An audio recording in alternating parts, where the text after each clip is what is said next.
Hello and welcome to EV Platform. This week we are asking the question, do we want more small EVs? And we all know the answer is yes. And so Blake was able to get the Peugeot e208, or as you would say in the United Kingdom, the Peugeot e208, and he had it for a week. Let's get stuck into the video.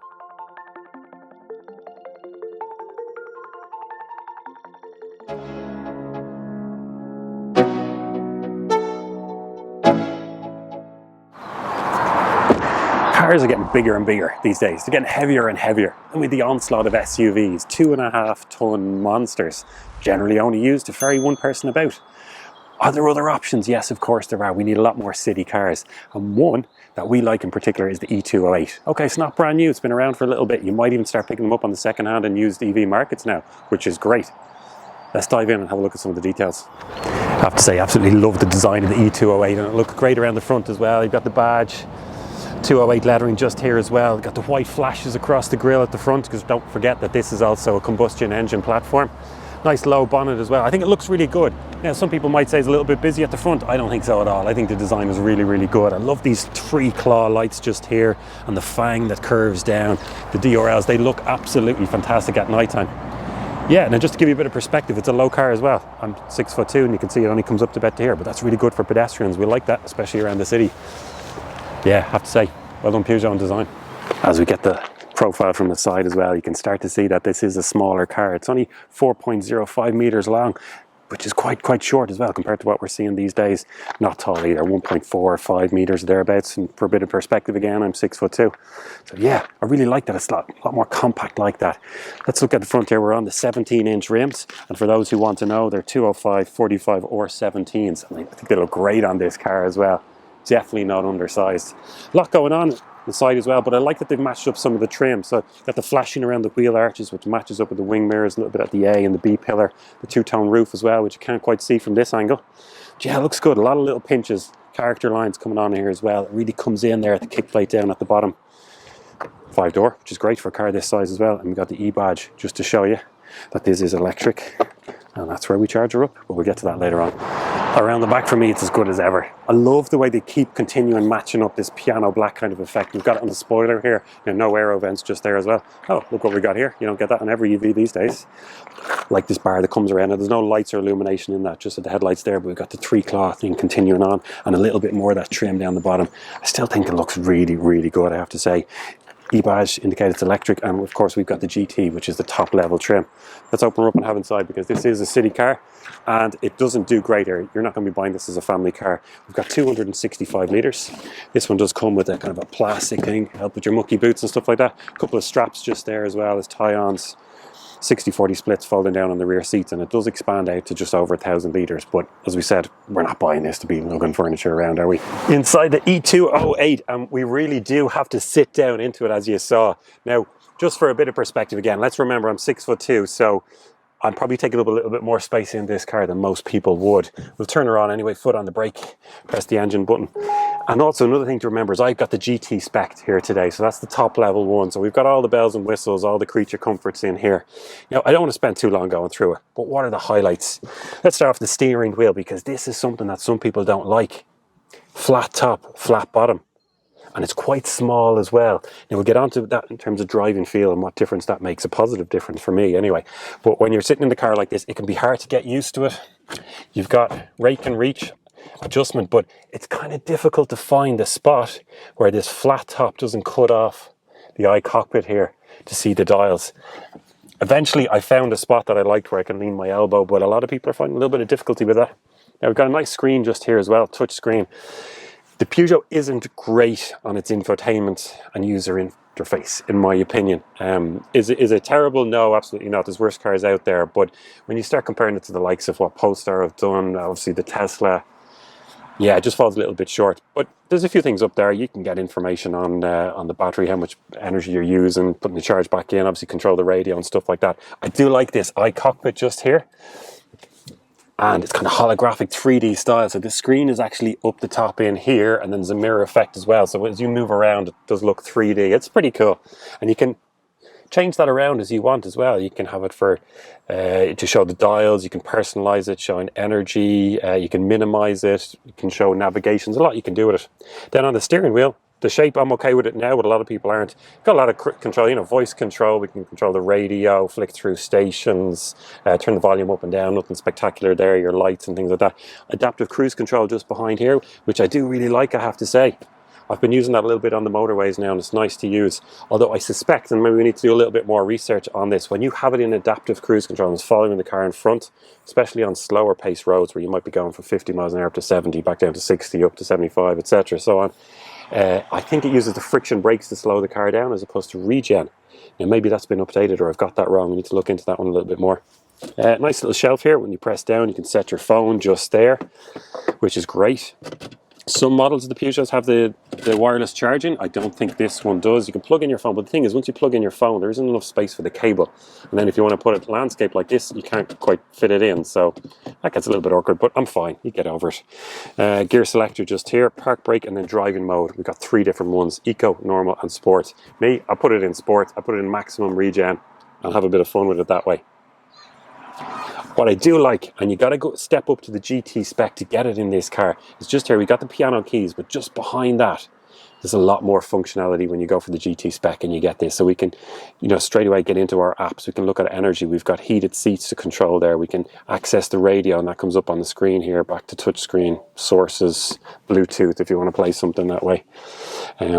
Yeah, overall, I think it's a really, really comfortable car. I like the design in it. A little bit busy for some people, but I do like it. We've got mood lighting. I like the contrast stitching. There's different types of fabrics between leather, etc. Yeah, like it's nice. It's very nice, in fact. Let's talk about interior space a little bit. I've got my driving position set for me here at about 1.89 meters, 6'2", and look, I'm hiding behind the B-pillar all the way back here because we're talking about a small city car, aren't we? Let's go have a look in the back now with this seat in the position that it's set for me. Right, open up the back door and you can see the problem straight away. Right, I can set into it this way. Nope, not a chance. I can't even get my toes in. Look at that. That's cozy, isn't it? But in fairness to people, let's put the seat in position where it would be if you weren't 6'2" and you were something more like 5'10". So I go forward. I say, you know, I can still drive around like this comfortably enough. Now I've put the seat forward a little bit to someone who may be 5'9", 5'10", and yeah, I can fit in now. Just about, not the most comfortable. Wouldn't like to have a middle passenger on a long journey here. But also even for baby seats, especially the younger children under 2, feet kicking out here. It's going to be tight. But the thing is, you're not going to be buying this for those reasons. So forget about this. Why am I even talking about it? Oh.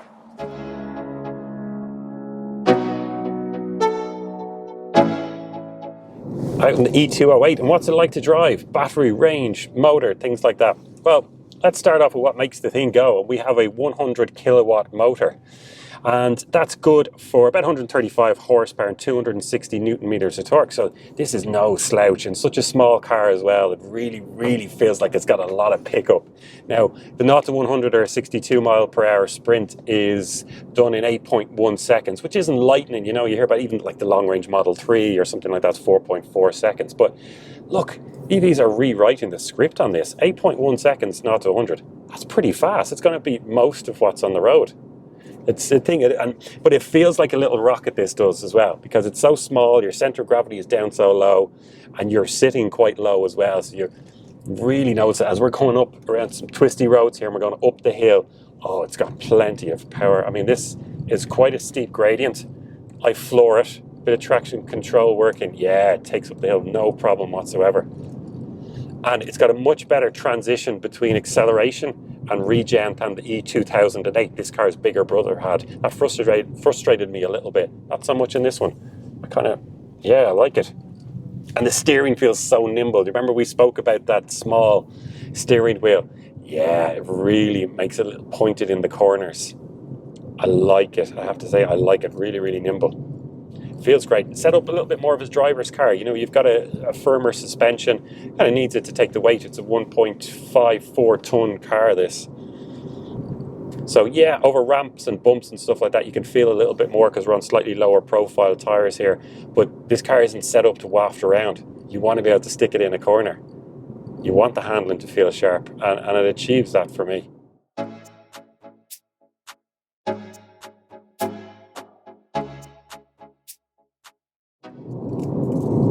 Let's talk about charging a little bit. You know, rattling around those corners just there, we're after using up a bit of battery. So you want to plug this into a DC charger, you're on a longer trip.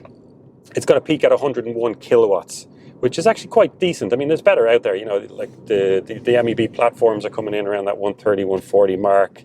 Obviously, you step up to like the Tesla Model 3, you're over 200 kilowatts. So yeah, it's definitely going to be beaten out there. But then again, it destroys the likes of the Honda E, the Mazda MX-30. It's faster than the Mini. So yeah, it does quite well. 7.4 kilowatts then on AC. Now that'll max out your domestic chargers. So it's absolutely fine in that sense. But I think they missed a trick. I would have loved the city car, stick that kind of that charger that the Zoe has, you know, go up to about 20, 22 kilowatts. It's just perfect. You go meet your friends for a movie. You're plugged in for 2.5 hours on an AC post, which are so much cheaper to put in. You don't need as much space. You don't need as much groundworks for them to install them. And yeah, that 2.5 hour movie, you come back out and you're full charge again. That's what we need around cities where you do your shopping. Put in 150, 200 kilometers in an hour and a half. Yeah, we need that. So I think they missed a trick there a little bit. But having said that, I'm not going to complain about it too much. I mean, it's not falling behind the competition, apart from the Zoe that we mentioned, of course. But overall, I think they've done a really good job on it. We need more cars like this. We need smaller EVs. Let's just recognize, right, this is going to ferry around one person a lot of the time. It doesn't need to be a big SUV. In conjunction with more active travel, more buses, more trains. Yeah, I really want to see more cars like this on the road. So that was enough for me there. I think you got my opinions on the e208. Derek, let me come back to you. What do you make of the e208? I really like it. I've had it a couple of times to review, and also I've lived with it for 4 months. So it's been one of the EVs that I've really got to know and like. And yeah, I think it's a great little car. Yeah, okay. And then just to move the conversation on a little bit, because it's the whole premise of this video is that we need more small EVs. You know, can people get by with this car and not buy that big 2.5 ton SUV?